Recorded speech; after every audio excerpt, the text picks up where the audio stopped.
It started as a quiet Tuesday morning at our ranch. My daughter, Lily, is 12, wheelchair bound after a car accident 2 years ago. Her home nurse, Emily, visits daily for physical therapy and monitoring. She's kind, patient, and practically family. That morning, Emily's small blue car pulled into our driveway like always, but she didn't make it to the front door. Instead, I heard shouting from outside. When I stepped out, there was Karen, the self-appointed queen of the neighborhood HOA, standing in front of Emily's car with her arms crossed. "You can't park here," she barked. "This is private HOA property. Visitors need approval." Emily tried to explain. "I'm Lily's nurse. She has a therapy session in 10 minutes. Karen cut her off. "I don't care who you are. These rules apply to everyone." Now, my driveway isn't even in their HOA jurisdiction, but Karen's ego doesn't recognize boundaries. She stood her ground, blocking Emily from exiting her car.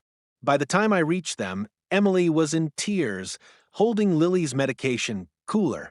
I told Karen, "Move now. You're obstructing medical care." She sneered. "If your kid's that sick, maybe you shouldn't live in a family community. I'm calling security." That's when I pulled out my phone, and so did Emily. I called 911, explaining that someone was interfering with a medical caregiver on private property. The operator didn't waste time. Within 5 minutes, 2 deputies arrived.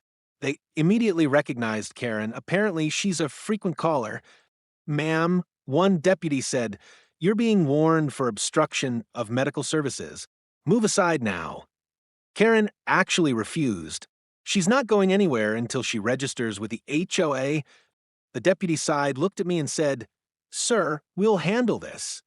They escorted her to the cruiser, and when she still wouldn't stop yelling, they cuffed her.